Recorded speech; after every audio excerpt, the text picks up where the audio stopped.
안녕하십니까. 오늘은 하나님의 인도하심일까라고 하는 제목을 가지고 말씀을 나누고자 합니다. 살면서 이게 하나님의 뜻이 맞는가 아니면 하나님이 다 이끄시는 게 맞는가라고 하는 걱정을 하실 때 많죠. 그리고 그러한 걱정을 할 때면 꼭 사람이 낙심을 합니다. 왜냐하면 내가 생각했던 것처럼 일이 잘 되지 않고 또 내가 하는 게 좀 후회가 될 때가 많잖아요. 이 시간은 마구 흐르는데 또 어느 순간 2023년이라는 시간이 되어버렸잖아요. 말도 안 되게 빨라요, 시간이. 그렇죠? 뭐 이렇게 뉴스를 보다 보면 사람들이 이제 계속 새해가 되면 하는 계획 중에 하나가 바로 뭐 운동, 다이어트, 독서, 그리고 뭐 직장을 새로 바꾸고 뭐 공부를 한다든지 다 이런 계획을 세워요. 한 번쯤 다 이런 계획 세워보셨죠? 네. 근데 이 계획의 종착지는 바로 오늘보다 내일 더 나아지고 싶다라는 것으로 계획을 짜죠. 음, 그런데 이 계획이라는 게 보면 나를 계획하는 거잖아요. 오늘보다 못난 나를 계획하신 적 있으세요? 없죠. 오늘보다 못난 나는 계획하지 않아도 저절로 돼요. 우리는 매일매일 늙어가고 있잖아요. 음. 그래서 오늘보다 나은 나가 된다라는 건 사실상 불가능합니다. 하지만 그러기를 바라죠. 제가 어느 날 이런 시를 발견했어요. 한번 읽어보실까요? 모든 순간이 다 꽃봉오리인 것을, 내 열심에 따라 피어날 꽃봉오리인 것을. 네. 정현종 시인이 지은 시인데요. 원래 긴 시예요. 모든 순간이 다 꽃봉오리다라고 하는 시인데요. 참 맞는 말 같죠? 이 순간들이 다 꽃봉오리예요. 근데 이 꽃봉오리가 꽃이 피는 것은 누구의 노력에 따라서 달라지냐면 바로 우리의 노력에 따라서 나의 열심에 따라서 그 시간이 네, 꽃이 피게 될지 아닐지가 정해진다라고 하는 의미인 것 같아요. 그런데요, 이게 우리가 열심히 한다고 모든 게 다 잘 될까요? 우리의 계획은 목적지가 분명합니다. 그래서 저 목적지로 어떻게 하면은 쫙 갈 수 있는가라고 하는 거를 계획을 짜요. 다들 계획 잘 짜시잖아요. 근데 그림 보시면 현실은 그렇지 않죠. 우리의 계획은 쫙 가는 거지만 현실은 산 넘고 물 건너고 골짜기를 지나서 온갖 고생 끝에 다다를 수 있는 것이 우리의 그 목적지입니다. 그런데 여러분, 성경이 말하는 계획은 우리가 생각하는 것과 조금 달라요. 그래서 저는 오늘 우리가 어떻게 하나님의 뜻을 알고 그분의 계획을 알게 되는지, 또한 제목처럼 왜 우리가 쉽게 낙심하는지에 대하여서 함께 나누고자 합니다. 고린도서 5장 17절입니다. 그런즉 누구든지 그리스도 안에 있으면 새로운 피조물이라. 이전 것은 지나갔으니 보라 새 것이 되었도다. 네. 우리가 시간이라는 것을 알 때 가장 먼저 생각해야 될 것은요, 시간은 계속 흐른다라는 거예요. 시간은 계속 흐르고 또 우리는 시간에 따라서 계속 변합니다. 하지만 우리가 생각하고 있는 우리의 변화는 계속 낙후되고 있는 혹은 퇴화되고 있는 우리의 변화를 보고 있어요. 시작할 때 말씀드렸잖아요. 우리는 점점 늙어가고만 있어요. 하지만 성경은 우리에게 어떻게 말하고 있습니까? 새롭게 되어 간다라고 얘기하고 있습니다. 음, 특별히 우리가 예수 그리스도 안에 있으면 우리는 더 이상 과거의 내가 아닌 새로운 피조물이다라고 얘기하고 있어요. 그러니 잘 생각해 보시면 우리가 생각하고 있는 계획은 어제보다 나은 나잖아요. 그런데 하나님께서 생각하고 계시는 우리를 향한 계획은 어제보다 나은 나가 아니에요. 새로운 나예요. 전혀 다르겠죠. 그렇기 때문에 어제보다 나은 날을 계획하고 있는 우리는 하나님의 뜻을 잘 알기가 어려워요. 왜냐하면 늘 우리의 기준은 하나님에 있지 않고 어제의 나이기 때문입니다. 잠언 16장 9절입니다.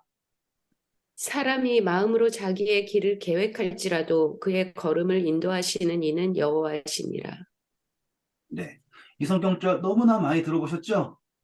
음, 안 들어보신 분이 없을 거예요. 너무 유명한 성경절이니까. 우리가 이 길을 계획하지만 인도하시는 분은 하나님이시다. 어떤 분들은 이 성경절을 읽고서 에이, 그럼 뭐해? 어차피 하나님 마음대로 다 할 건데. 막 예정론 따지면서 더 이상 내가 스스로 할 이유는 아무것도 없다. 이렇게 말하는 분이 있어요. 하지만 이 성경절은 그런 걸 말하는 게 아니에요. 우리의 계획은 우리의 계획입니다. 인도하심은 하나님의 인도하심이고요. 오늘 우리는 이것을 분명하게 이해를 해야 합니다. 자, 하나님께서는 우리가 계획하는 거를 원하실까요? 원하지 않으실까요? 원하셔요. 그분은 원하십니다. 왜냐하면 그분은 우리가 그분을 닮아가기를 원하시기 때문에 그분의 뜻을 탐구하기를 원하시기 때문에 우리로 하여금 계획하는 것을 즐거워하십니다. 그게 그분의 뜻이에요. 하지만 그것을 인도하시는 분은 하나님이십니다. 자, 이 차이가 무엇이냐면 우리가 아까 계획을 할 때 목적지가 있죠? 우리는 그 목적을 원하는 거예요. 아시겠죠? 우리가 원하는 거는요, 그 목적을 원해요. 예를 들어서 다이어트 하잖아요. 우리가 그리는 건 뭘 그리는 거예요? 아주 날씬해진 나를 바라보고 있는 거예요. 그게 나의 목적이에요. 그리고 그 날씬해진 나만을 바라보고, 아, 오늘 들 먹고, 내일은 뭘 먹고, 운동을 어떻게 하고, 라고 하는 계획이 있죠. 그럼 우리의 계획은 어떤 계획이냐면, 일자 계획이에요. 그것만을 바라보는 거죠. 그 전부를 보는 게 아니에요. 아까 우리 그림 봤지 않습니까? 목적이 있으면 일자가 아니라 산 넘고 물 건너고 여러 가지 일이 있단 말이에요. 근데 하나님께서 인도하시는 것은 우리의 일자 계획을 말하는 것이 아니라 그 전체의 흐름을 인도하시는 분이 하나님이라는 걸 우리가 인정해야 된다라는 거예요. 우리가 공부를 잘하고 싶어요? 그럼 공부하세요. 그것이 계획이에요. 하지만 우리의 삶을 이끄시는 분은 하나님이시다. 그것을 인정해야 되는 거예요. 너희는 범사에 그를 인정하라. 그리하면 내 길을 지도하시리라. 라고 하는 의미가 내 계획을 무시하는 하나님이 아니에요. 내 계획도 인정해 주시고 그 전부를 넘어서 우리를 이끄시는 하나님을 우리가 범사에 그분을 인정해야 된다라는 것을 말하고 있는 것이에요. 하지만 우리의 계획은 너무나 우리의 지식과 우리의 과거의 경험에 한정되어 있죠. 우리가 새로운 것을 계획한다는 건 불가능해요. 왜냐하면 우리는 우리가 아는 범위에서만 계획을 하거든요. 자, 긴 성경절인데요. 제가 읽겠습니다. 시편 37편 1절부터 11절이에요. 악을 행하는 자들 때문에 불평하지 말며 불의를 행하는 자들을 시기하지 말지어다. 보세요. 우리가 항상 낙심하는 이유가 바로 이것 때문이에요. 내가 원하는 대로 뭔가 안 돼요. 그리고 내가 싫어하는 악한 사람들 있죠? 그런 사람들이 옳지 않은 방법으로 성공하는 모습을 보면서 불평하죠. 그런데 그 자들을 시기한다라는 표현 보이십니까? 시기한다 그러죠. 참 웃긴 거예요.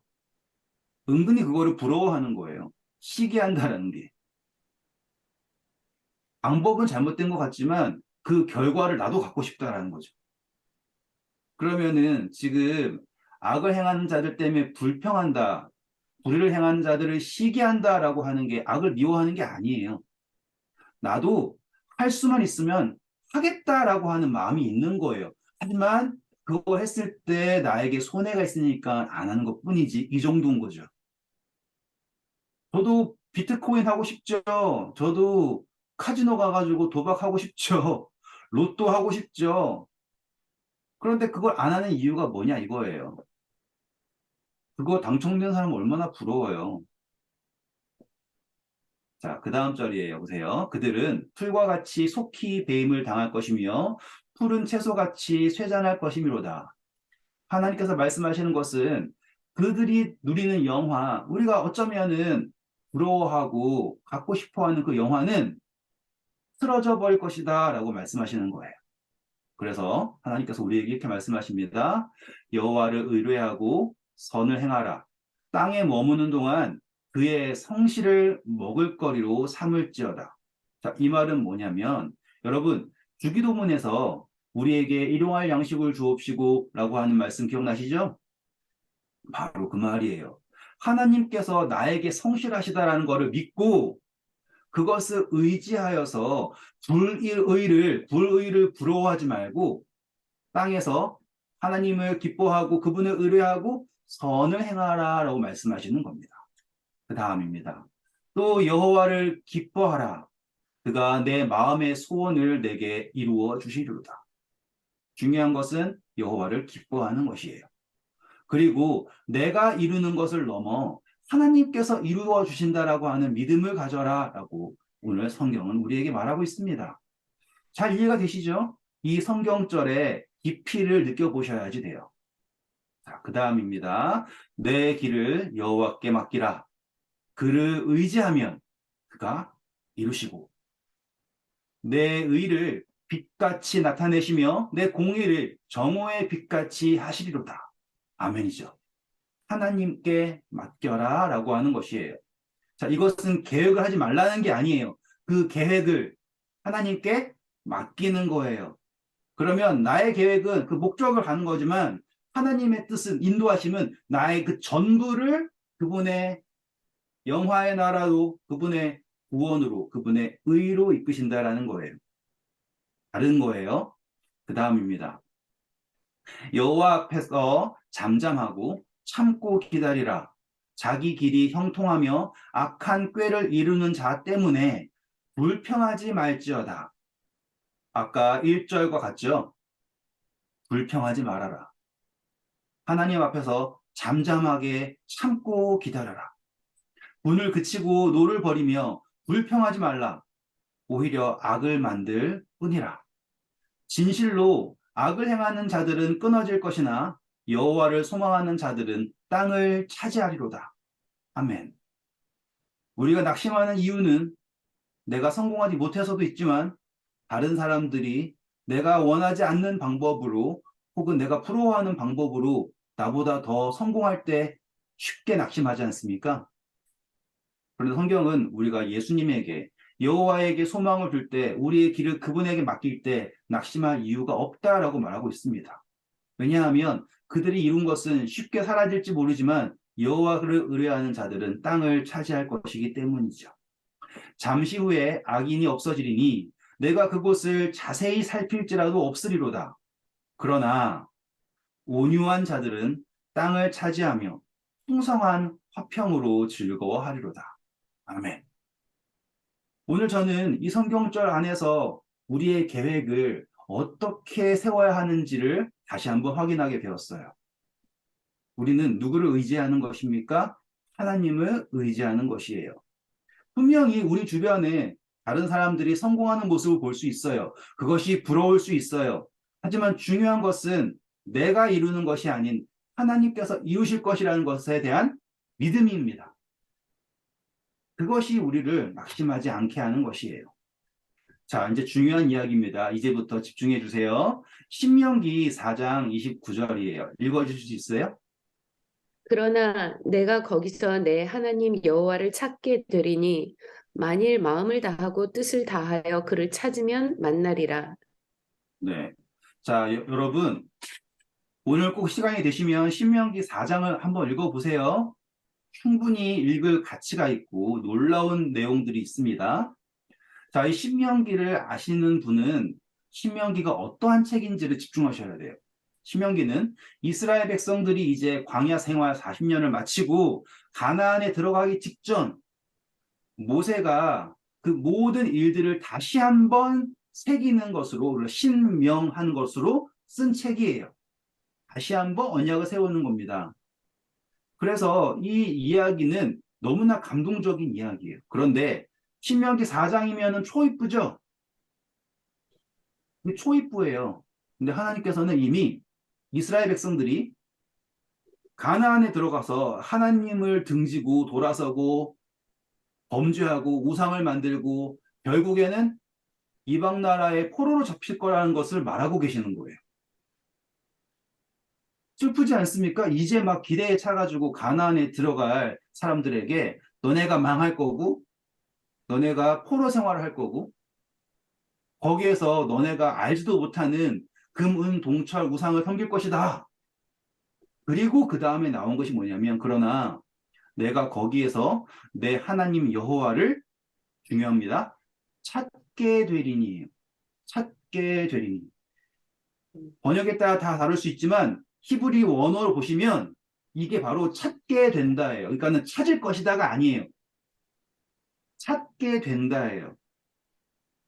그러면 뭐예요? 수동적이죠? 맞아요? 찾게 되는 거예요. 자, 여기서 우리가 아셔야 될 게 있어요. 가나안은 우리의 목적지죠. 맞죠? 이스라엘 백성들은 가나안에 들어가려고 그랬어요. 계획. 가나안에 들어가려고만 했어요. 그래서 정말로 40년 동안 우여곡절 끝에 가나안에 들어갔죠. 맞죠? 네. 그게 우리의 계획이에요. 그런데 하나님의 인도하심은 그 가나안에 들어가는 것으로 끝났습니까? 아니라는 거예요. 그게 중요합니다. 오늘 우리가 생각을 할 때 나는 하늘나라에만 가면 되지라고 생각할 수 있죠. 그래서 사람들은 계속 어떻게 하면 하늘나라에 갈까요만 고민했다고요. 그래서 하늘나라에 갈 것만 고민한 사람, 가나안에 가는 것만 고민한 사람들은요, 그 40년 광야 생활 중에 계속 낙심합니다. 그렇죠? 어쩌면 그렇게 하늘에서 매일마다 내리는 만나를 먹고 반석에서 쏟아나는 생명수를 마시고 그 모든 이적을 바라보면서도 매번마다 하나님께 반역을 할 수 있냐고요. 왜냐하면 그들의 계획은 하나 안에 들어가는 것만 보는 거예요. 그러니 그 목적지가 내가 생각하는 그 시간에, 내가 생각하는 방법으로, 내가 생각하는 모양으로 오지 않을 때마다 낙심하는 거예요. 하나님의 인도하심을 모르는 거예요. 사람이 그 길을 계획할지라도 그 길을 인도하시는 이는 여호와시다. 너희는 범사의 그를 인정하라. 그리하면 내 길을 지도하시라. 모르는 거예요. 그냥 어디만 가고 싶어요? 가나안에만 가고 싶어요. 그러니 가나안에 도착해도 결국에는 우상 숭배하고 결국에는 하나님을 버리게 되는 거예요. 그래서 이 이스라엘 백성들이 가나안에 도착했지만 결국에는 바벨론에 포로 잡혔잖아요. 그러면 그것들이 어쩌면 우리 입장에서는 아니 내가 하나님을 믿었고 또 내가 여기 왔는데 왜 내 삶 속에 이런 시련이 있는가 그렇게 생각할 수 있잖아요. 그런데 그것은요 우리의 목적이 어쩌면은 하나님께서 바라시는 것과는 좀 다를 수 있다라는 거예요. 자, 실질적으로 보시면 바벨론에 가면은 다 핍박을 받았겠죠. 어려운 삶이잖아요. 하지만 그 고난이 여기 성경절 보시는 것처럼 그러나 내가 거기에서 내 하나님 여호와를 찾게 된다라는 거예요. 우리를 낙심시키게 하는 이 고난들, 우리 삶 속에 일어나는 이 역경들은요, 우리로 하여금 포기하게 하기 위한 그러한 함정 같은 게 아니에요. 하나님이 우리를 낙심시키려고 허락한 것이 아니라 그것을 통하여서 하나님을 더욱더 찾게 하기 위해서 허락하신 거예요. 그래서 내가 거기에서 내 하나님 여호와를 찾게 되리니 이 고난 속에서 만일 마음을 다하고 뜻을 다하여 그를 찾으면 만나리라 라고 약속하신 것입니다.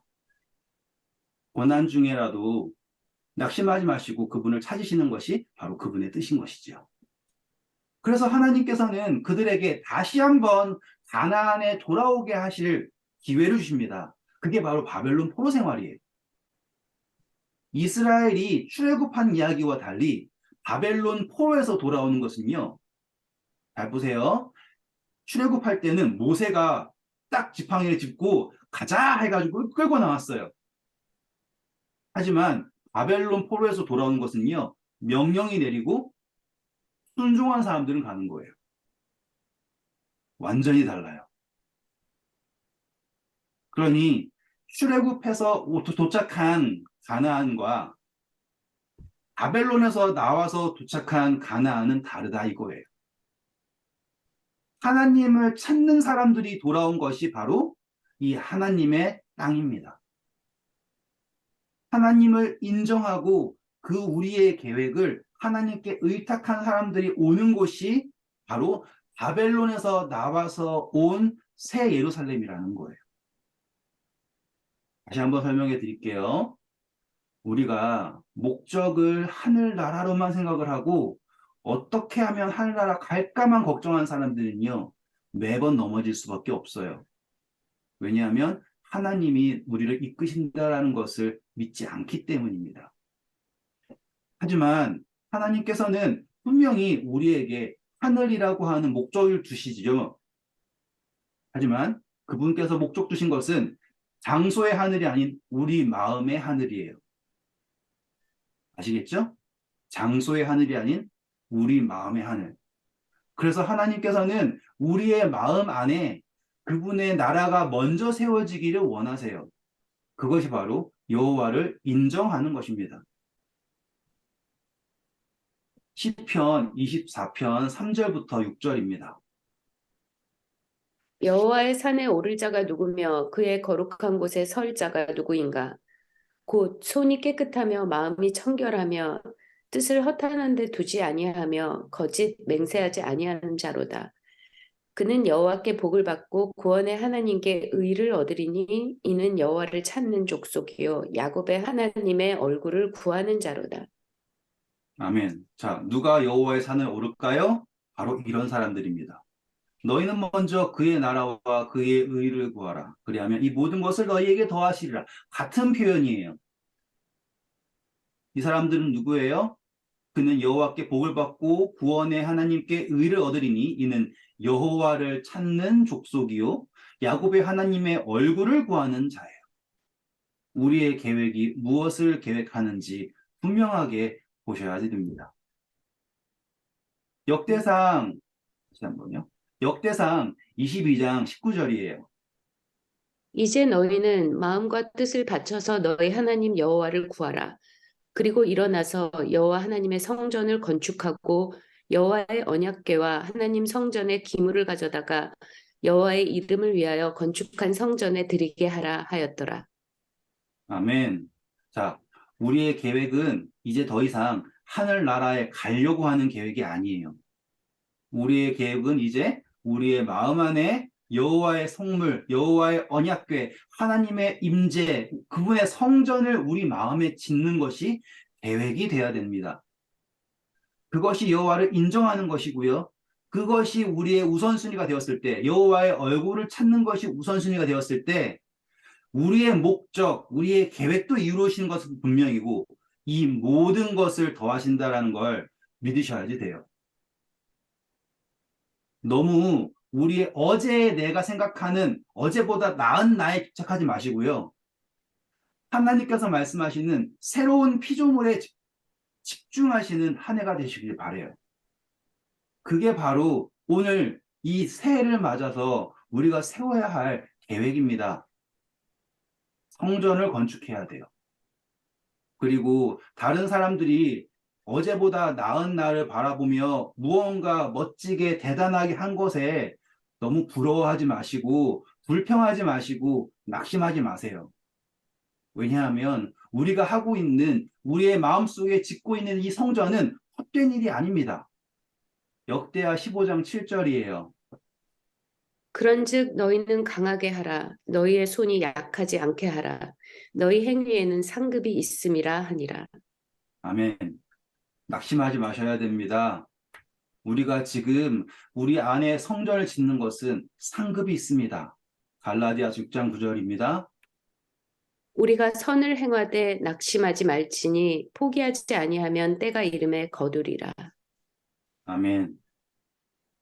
우리가 낙심하는 것, 이제 어떠한 이유 때문에 낙심하는지 아시겠죠? 우리가 어디에 목적을 두는지도 이제 아시겠죠? 이스라엘 백성들이 가나안을 목적을 두고 낙심할 때 하나님께서는 가나안이 아닌 하나님에게 그들의 목적이 있기를 원하신 것처럼 오늘 우리에게도 가나안이 아닌 하늘나라가 아닌 하나님에게 우리의 목적이 있기를 간절히 축원합니다.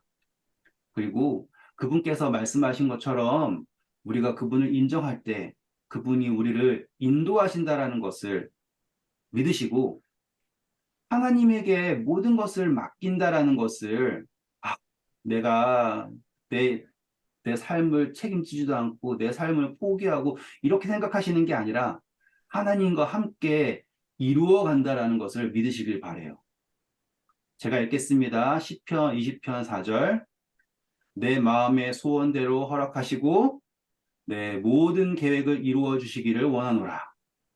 오늘 하나님께서 여러분의 모든 소원과 여러분의 모든 계획을 그분의 인도하심을 따라